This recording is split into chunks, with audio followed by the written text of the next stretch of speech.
Ba-dum, bum, bum. Windy pig, oh, windy, windy, windy, windy pig, oh, windy, windy, windy, windy pig, oh, windy, windy, windy, windy pig, oh, windy, windy, windy pig. Alright dudes, welcome back to Windy's Garage. We're back to the moped. The last time we showed you anything on the moped, I said we, it's just me in here. We had the points plate off. I had this coil off to test it. Since then I've also taken the capacitor out to test, so I'll show you those. I'm also just going to go show you the modifications I've done to get this engine to where it is. At the moment it'll move me and the moped to 47 miles per hour, just about. If I fit the slightly different cylinder which I've got here, which has been ported, this is a standard cylinder at the minute, just because I was running it back and forth to pub and stuff, and it's more reliable when it's not juiced up. And I'll go through what I've done to get to 47 miles an hour, and what I'm doing next to try and get to 50 miles an hour. So first of all, let's just test these two bits. So I do. So these Bosch coils don't tend to fail. You want anywhere from about half an ohm to 3 ohms of resistance across one. I will look up the spec just to make sure it's not wildly out, but as long as it's in that range, pretty happy. These earth to the plate, so you just need one lead on the hot side and one lead somewhere on the metalwork. I'll do that so you can see it on my new multimeter. I like to treat myself to, and this should be somewhere between half and 3. 1.7. Yeah, it's pretty good. So I'm fairly confident. So after what I thought might be this not being able to produce any power, that's probably fine. After speaking to the guys in the moped Discord and on the moped forums, they say those Bosch coils just rarely fail unless you can see physical damage to it. Chances are it's fine. Next thing to test is this capacitor. To me, it's a capacitor. To moped people and to car people, they call them condensers, but it's the same thing. All it does is hold a charge and discharge it, hold a charge, discharge it, in various different capacities. Again, I haven't got the spec to hand, but as long as it does what it's supposed to do, I'm quite happy with it. I have bought another one anyway, because the one thing these do is you test them cold and they test fine, but then the innards break down or it just doesn't work when it's hot. Things expand inside and short out. It doesn't work. So, as I'm not keen to stick it in the oven and test it hot, because I'll probably burn my hands, I have bought another one anyway. But I'll just show you how to test them. It'd be interesting to see if it works. The way to test a condenser or capacitor is you need a multimeter which can do both quite high ohms readings and quite high voltage readings. Quite low voltage reading, sorry. So we're going 2 mega ohms on the resistance side, and we're going 200 milliamps on the voltage side. And it's quite handy on this one because they're next to that. So basically, what you want to do is you want to charge the capacitor and then make sure it discharges. So we put this on 2 mega ohms. You put your hot lead to your hot side on there. Put your other lead to your bodywork. Now, sometimes you'll get a reading. Some multimeters will give you a reading at this point, and some condensers and capacitors will give you a reading at this point. If you do get a reading out of it, you just want to sit and wait till it goes to 0 or close to 0. For our purposes, I'm just going to wait sort of 5-10 seconds to see what happens. And then what we should have, this should be filling it with charge at the minute. And then if we flick to voltage, we should be able to test what's in there. So it shouldn't matter what these numbers are when we stick it on here. It'll just be a case of reading what it says. And then trying it again to see if it does the same thing twice. So let's go. 125 that went to, and it's dropping off. So that's discharging. That's what it should be doing. Should be down to 1 or 0.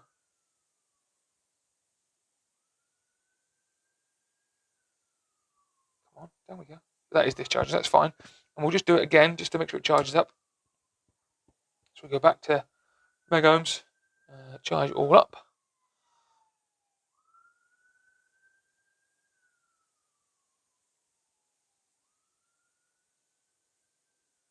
and then we'll go back to see if it's got. So we had 125 last, didn't we? Let's see what we get this time. Let's go back, let it settle down a bit. Yeah. 140, but not massively helpful. We're talking about little milliamps and discharging. So chances are that's fine. So unless it's failing when it's hot, and I have had hot starting problems, so it could be that. Either way, we've got a new one of these coming in, so that's fine. Turn that off, otherwise it went out of battery. I did have the soldering iron out just to tidy up this solder on here to make sure it was getting good connection. It is, so I don't think it's that. So the next change I've made to the bike, to the engine, is the clutch in it. And these centrifugal clutches are interesting. So the way they work is you've got a single friction plate in the middle, right? It's a thick friction plate, and you've got two thin metal plates either side of it that are joined. They're joined through. They're not. There is a gap here, but they're joined. Each the two plates, either the two metal plates, are joined, but a distance away from the housing. And you've got a basket which the friction plate is attached to, the inner plate, which is like this sort of shape. So you see this here. So I'll shot on this camera, I think. So you've got, that's your friction plate in the middle, and you can just see in there there's a metal plate, and out here's a metal plate. So you've got two pressure plates and a friction plate in the middle. And the metal plates are attached to the engine, so they go through and into your crank in there. And the friction plate runs a belt. So where's the belt? Tooth belt here. So that would sit in that groove in there. Can you see that? I think so. So that belt sits in there, and that goes to the drive sprocket. Well, it goes to the front sprocket and then the drive sprocket. I'll show you that in a bit. It's complicated. And so what you get is, for starting the bike, you've got a little lever here. And that goes off up to your handlebars. So to start the bike, you pull this lever in that way.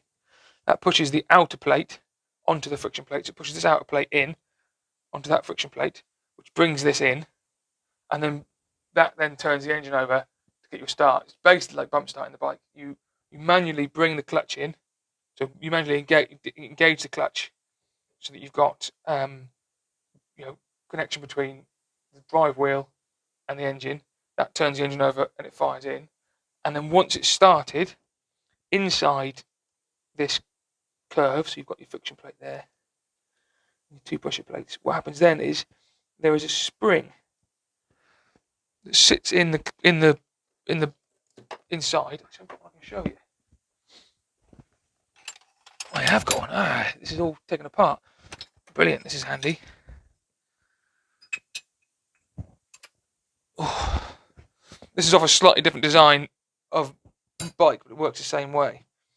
So you've got this cup. This is that. I think that's that. And you've got a spring that sits in there like that, and this spring is full of ball bearings. You can just see. And as this spins, so as all this whole lot is spinning, the I'm going to say centrifugal, and I'm sure someone will tell me it's technically centripetal or something. I can never remember what the difference is or what the significance is, but the spinning force of it forces this spring outwards, and as it ramps up the side of this bowl, which is this bit, as it ramps up the side of this bowl, it presses on the plate, so that you've got to think that's behind there, slightly away, and that ramping pushes this plate forwards against this friction plate, and that's how you get drive. So you sort of, to manually start it, you use the front pressure plate manually to get the bike to start, like a bump start, and then once you've got enough running speed, the engine will run and then idle, and then once you've got enough revs to lift that spring outwards, that then pushes the inner pressure plate up against the friction plate, which brings the drive in and drives the back wheel, so you can stop pedaling. It's a very simple system, but very clever. What I've done is I've taken the spring out of here, which is this one of these. I've split the spring at its point. This one splits here. Taken all the ball bearings out, put it back in again. And the reason for that is it means it takes longer. You have to be revving higher before the clutch engages. And the way I've tuned this motor, and the way you tend to tune these little motors to get more power, is you get all the power up in the rev range. So if the clutch comes in too early, there isn't enough power to then move you forward, and it all bogs down, and you don't get any acceleration. So by making that spring lighter, it goes faster before it engages the clutch, and therefore you've got higher revs before you engage the clutch, and therefore you've got more power when you engage the clutch, which means you should accelerate better. So that's the main mod I've done. I've got a different exhaust on, which I've done the maths on, which I'll take you through one day. I've got a larger carburetor. So the old carb was quite a small, little, dinky little thing. I've got this now, which is a much larger intake for the carb, out to the engine from the carburetor. And these bikes run reed valves. Now, where's my reed valves? I had them just a second ago in my hand. There, just right in front of me. The way reed valves work is, and again, I'm still teaching you to suck eggs. With a two-stroke motor, because every stroke is power stroke, and there's no valve gear to open and close intake or extract exhaust ports, you need something to stop when the piston comes down. You need something to stop all that fuel mix you've just drawn into the bottom of the bike back out again. Because the way two strokes work is you've got the engine, and you've got this is a bloody shit drawing. And you've got your piston in here, and you've got your crank in here. Let's do it in that shape, shall we? It looks right. Your rod coming down to what your crank. To here. And basically, you've got a carburetor on the front here. Carburetor. There he is. And what these reed valves do is, as the piston comes down, let's go for up first. As the piston goes up, it draws fuel in from the carburetor into the crankcase down here. I'm going to start again. I'm going to get a better drawing. Bear with me a second. Okay, we're back. So this drawing's better than what I'm going to do. So ignore this carburetor shape because that's not what mine looks like anymore. But it's very simple, really. As the piston goes up, it draws charge into the crankcase in here, which is just a fuel air mix, right? As the piston comes down, the reed valves close, which is what they are here. So let's see, where's the reed valve gone? I'll just let it in my hand. There. The reed valves sit like this. So they let fuel air go in that way, and then as the piston comes down again, instead of forcing fuel air back out the way it came in, because they close up because of the way they are designed, they close it under pressure from this side and open under pressure from this side. Instead of then forcing fuel back out the carburetor, it forces them up these transfer ports. So either side of this cylinder, got one here, look, these ports here, which go into the crankcase, and so the air fuel goes up these. You can just see in here. I'll show you this. Let's see in there. They go back. The transfer port's just in there. So you've got an exhaust port on that one side, but that then forces fuel air mix into the combustion chamber, and the next time it goes up, it bangs that again, and it just goes over and over again. You can find videos in two strokes. It makes it easy to see. What I've done is fitted these carbon fibre reed valves, so they are lighter and stronger, so they open a little bit more and a little bit quicker because they weigh less, and they're strong enough to close. And also, because the carbon fibre is quite stiff, it doesn't get what you call flutter. So when you've got a really fast running motor, if they're not open, what can happen is if they're not closing fast enough, or there's not enough spring tension on it, or they're not stiff enough, the reeds don't quite close, and they get a resonance and they flutter. So you end up losing power then, because you're getting not as much fuel air mix going because it's fluttering instead of opening, and you are losing some charge back out. As the piston goes down, it will still force some charge back out again. So you end up with a system where you're not you're not getting a nice clean draw through. So I fit these carbon fibre reed valves. So that means I can run hopefully with more revs without it fluttering. This carburetor is just slightly bigger, just like larger capacity. It's got a flat slide, So, and I'm not going to what the difference between flat and round side carbs are. You can look it up. I've had to make a piece up to fit my clutch cable on, choke cable on, because the choke cable was the old choke system didn't work, so I've had to fit a new choke, the old a little piece here just to adapt that for the choke, and that's it really modifications wise. Apart from getting to here, so I'm just about to open this up and have a look inside and see how this engine has been, because I haven't opened this up in a year or two, and it hasn't run in probably I don't know 8-9 months.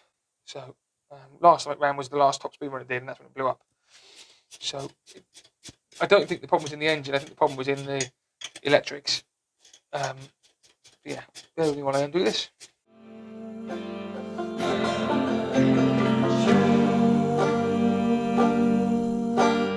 Found my love was loaded.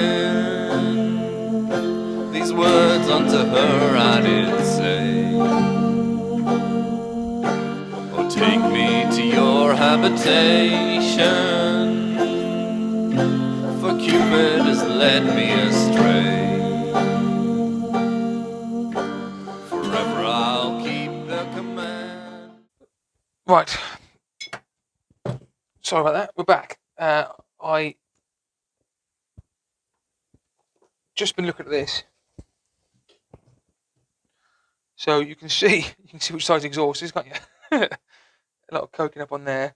There's a little bit of moisture underneath this head. Now these don't run a gasket, or they do run a gasket on the putches. These are off, but this has been specially machined to fit this.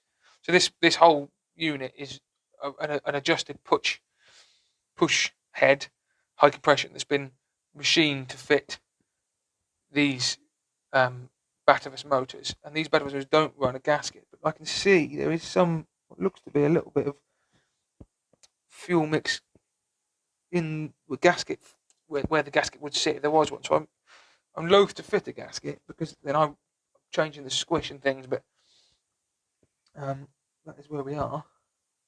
But everything looks good. Just trying to get a light into the bore in a minute. I'll show you in there as well. It looks alright. There's quite a lot of not really bad markings. There's quite a lip though. Where the piston comes to, you can see just here there's quite a lip forming.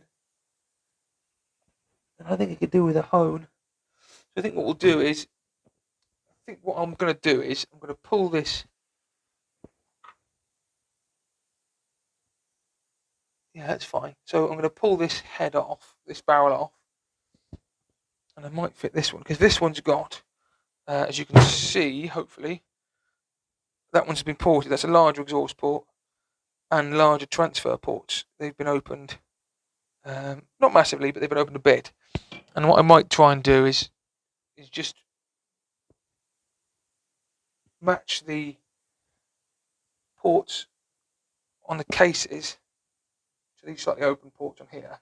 And what you do then is, by opening the ports up, you allow more air fuel mix to get from the crankcase to the combustion chamber per cycle. And the more fuel you get, obviously, the more bang you get and the faster they go. The only reason I got the calipers out was just to check the distance. That's top dead centre, and that gives me, I just want to go to the top of the piston, so I just had this in here just to measure the top of the piston skirt. Top of the piston, sorry, not skirt. There's no skirt, it's the top of the piston. Zero that out. If I run that down into there, it touches the piston. That's there, 3.29. And from the, see, look at that, it's bang on, look. Just, brilliant. It's well designed then. So this really is massively high compression, because this insert here almost completely takes up the area what you would call squish, which is the gap where the top of the piston is not filling the entire bore, just where the compression actually happens. And the less, you can tune squish to get yourself different characteristics, but this has obviously been tuned for much higher compression, and much higher compression tends to give you a bit more power or torque. Gives you more torque, that does, as far as I remember. And that's what I wanted, because it was just not quite taking off very well when I was riding it around.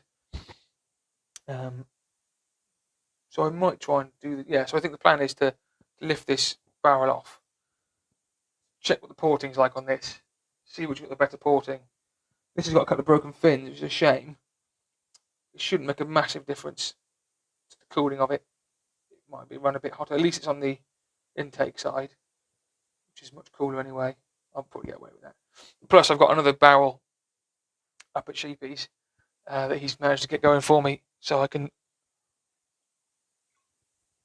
try and put that out. But that's all I can show you for now. It's going to be a lot of work getting this off, and I think next video I'll show you. I'm just going to put a new piston and rings in, show you how to check gap and stuff. But that's a little short video on the moped of what I've done so far and what's going on next. And I'll see you next time.